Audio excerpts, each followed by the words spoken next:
আসসালামু আলাইকুম ওয়া রাহমাতুল্লাহ। সুপ্রিয় দর্শক, আজকের এই ভিডিওতে আমি 5 ওয়াক্ত নামাজের পরের জিকির সমূহ, 5 ওয়াক্ত নামাজের পরের তাসবিহ সমূহ এবং 5 ওয়াক্ত নামাজের পরের কিছু সহজ আমল আপনাদেরকে জানিয়ে দিব ইনশাআল্লাহ। দর্শক, যে আমলগুলি করলে আপনার জীবনের সব সমস্যার সমাধান পাবেন ইনশাআল্লাহ। 5 ওয়াক্ত নামাজের পরের এই তাসবিহগুলি, এই জিকিরগুলি এবং এই আমলগুলি আমি বলবো কোরআন এবং হাদিস থেকে। তাই আপনাদের কাছে আমার একটি অনুরোধ, ভিডিওটি না টেনে শুরু থেকে শেষ পর্যন্ত দেখুন। তাহলে চলুন মূল ভিডিওটি শুরু করা যাক। দর্শক, আল্লাহ তাআলা মানুষের জন্য 5 ওয়াক্ত নামাজ ফরজ করে দিয়েছেন। পরকালে আল্লাহ তাআলা মানুষের নিকট থেকে সর্বপ্রথম নামাজের হিসাব নিবেন বলে রাসূলুল্লাহ সাল্লাল্লাহু আলাইহি ওয়াসাল্লাম হাদিসে ঘোষণা করেছেন।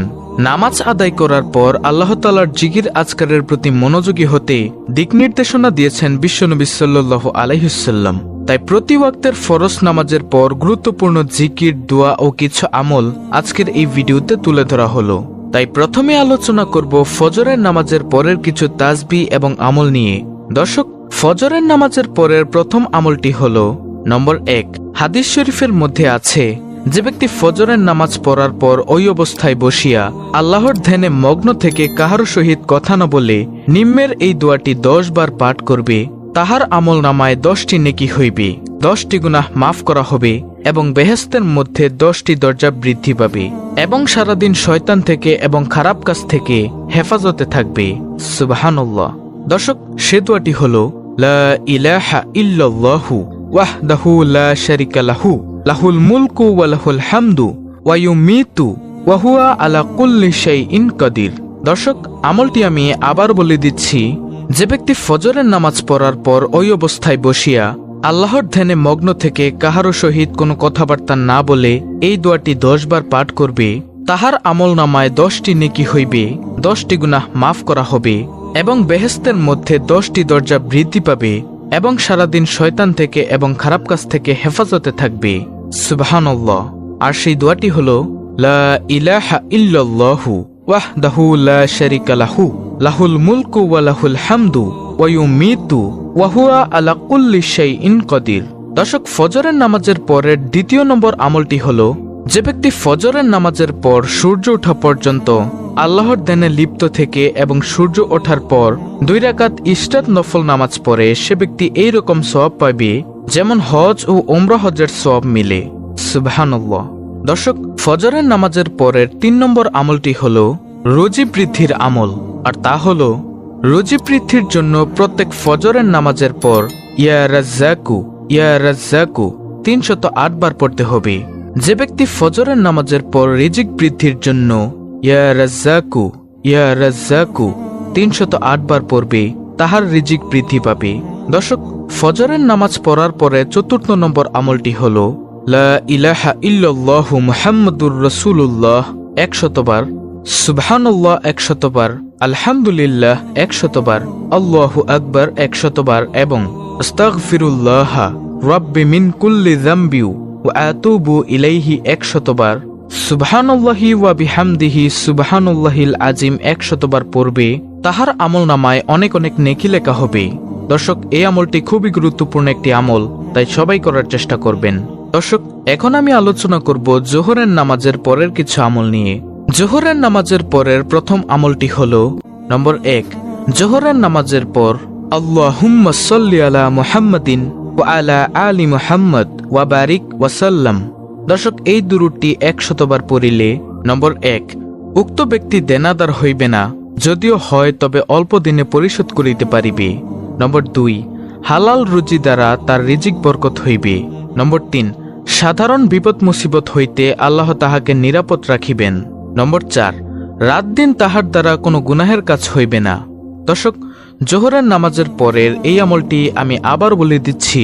জোহরের নামাজের পর আল্লাহুম্মা সাল্লি আলা মুহাম্মাদিন ওয়া আলা আলি মুহাম্মদ ওয়া বারিক ওয়া সাল্লাম, এই ছোট্ট দুরূদ শরীফটি জোহরের নামাজের পর 100 বার পড়িলে নম্বর 1, উক্ত ব্যক্তি দেনাদার হইবে না, যদিও হয় তবে অল্প দিনে পরিশোধ করিতে পারিবে। নম্বর 2, হালাল রুজি দ্বারা তার রিজিক বরকত হইবে। নম্বর 3, সাধারণ বিপদ মুসিবত হইতে আল্লাহ তাআলা তাহাকে নিরাপদ রাখিবেন।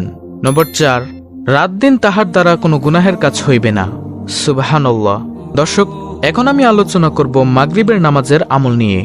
মাগরিবের নামাজের পরের আমল হলো নম্বর 1, মাগরিবের নামাজের পর 100 বার লা ইলাহা ইল্লাল্লাহু মুহাম্মাদুর রাসূলুল্লাহ পড়িলে নম্বর 1, দুনিয়ার কোনো প্রয়োজনীয় কাজে অপারগ হইবে না। নম্বর 2, দৈনিক 5 বার আল্লাহ পাক রহমতের দৃষ্টি করিবেন। নম্বর 3, কিয়ামতের দিন বিপদকালে আল্লাহ তাআলা তাহার প্রতি রাজি থাকিবেন। নম্বর 4, কবরের আযাব হইতে নিরাপদে থাকিবেন। নম্বর 5, মুনকার নাকিরের সওয়ালের জবাব আসান হইবে। দর্শক, মাগরিবের নামাজের পরের এই আমলটি সম্পর্কে আবারও ভালো করে জানুন। যে ব্যক্তি মাগরিবের নামাজের পর 100 বার লা ইলাহা ইল্লাল্লাহু মুহাম্মাদুর রাসূলুল্লাহ পড়বে, সে ব্যক্তি 5 দিক থেকে লাভবান হইবে। সেগুলো হলো নম্বর 1, দুনিয়ার কোনো প্রয়োজনীয় কাজে অপারগ হইবে না। নম্বর 2, দৈনিক 5 বার আল্লাহ পাক রহমতের দৃষ্টি করিবেন। নম্বর 3, কিয়ামতের দিন বিপদকালে আল্লাহ তাআলা তাহার প্রতি রাজি থাকিবেন। নম্বর 4, কবরের আযাব হইতে নিরাপদে থাকিবেন। নম্বর 5, মুনকার নাকিরের সওয়ালের জবাব আসান হইবে। দর্শক, এখন আমি আলোচনা করব এশার নামাজের পরের আমল। যে ব্যক্তি এশার নামাজের পর 100 বার সুবহানাল্লাহ ওয়ালহামদুলিল্লাহি ওয়ালা ইলাহা ইল্লাল্লাহু আল্লাহু আকবার ওয়ালা হাওলা ওয়ালা কুওয়াতা ইল্লা বিল্লাহিল আলিয়্যিল আযীম এই দোয়াটি পড়বে, সে ব্যক্তিও 5 দিক থেকে লাভবান হবে। নম্বর 1, 70 জন নবীর সওয়াব তাহার আমলনামায় লেখা হইবে। নম্বর 2, বেহেশতে তাহাকে স্বর্ণের 70টি মহল দেওয়া হইবে। নম্বর 3, নবীজির উম্মতের মধ্যে 70,000 পাপীকে সুপারিশ করিবে। নম্বর 4, কিয়ামতে নবীজির সুপারিশ পাইবে। নম্বর 5, আল্লাহর দিদার লাভ হইবে। সুবহানাল্লাহ। দর্শক, এশার নামাজের পরের এই আমলটি সম্পর্কে আরো ভালো করে শুনুন। যে ব্যক্তি এশার নামাজের পর 100 বার সুবহানাল্লাহ ওয়ালহামদুলিল্লাহি ওয়ালা ইলাহা ইল্লাল্লাহু আল্লাহু আকবার ওয়ালা হাওলা ওয়ালা কুওয়াতা ইল্লা বিল্লাহিল আলিয়্যিল আযীম এই তাসবিহগুলি পাঠ করিবে, সে ব্যক্তি 5 দিক থেকে লাভবান হবে। নম্বর 1, 70 জন নবীর সওয়াব তাহার আমলনামায় লেখা হইবে। নম্বর 2, বেহেশতে তাহাকে স্বর্ণের 70টি মহল দেওয়া হইবে। নম্বর 3, নবীজির উম্মতের মধ্যে 70,000 পাপীকে সুপারিশ করিবে। নম্বর 4, কিয়ামতের দিন নবীজির সুপারিশ পাইবে। নম্বর 5, আল্লাহর দিদার লাভ হইবে। সুবহানাল্লাহ। দর্শক, তো বাকি থেকে গেল আসরের নামাজের পরের আমল। আসরের নামাজের পরে আপনি যে কোনো আমল করে আল্লাহর কাছে দোয়া করবেন। কোনো নফল নামাজ আদায় করা ব্যতীত যে কোনো তাসবিহ তাহলিল এবং যে কোনো আমল করে আপনি আল্লাহর কাছে যে বিষয়ে দোয়া করবেন, আল্লাহ আপনার সে দোয়া কবুল করে নেবেন।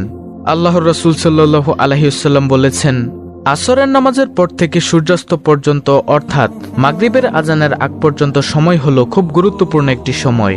এই আসরের পর থেকে মাগরিবের নামাজের আগ পর্যন্ত সময়টি হলো দোয়া কবুলের একটি সময়। যে ব্যক্তি আসরের পর থেকে মাগরিবের নামাজের আগ পর্যন্ত সময়ের মধ্যে কোনো আমল করে, কোনো তাসবিহ তাহলিল পাঠ করে আল্লাহর কাছে কোনো বিষয়ে দোয়া করবে, আল্লাহ তাআলা সাথে সাথে তার দোয়া কবুল করে নেবেন। দর্শক, খুব গুরুত্বপূর্ণ একটি আমল, তাই আপনারা এই আমলগুলো অবশ্যই করবেন। আল্লাহ রাব্বুল আলামিন আমাদের সকলকে এই আমলগুলো করার তৌফিক দান করুন। আমিন।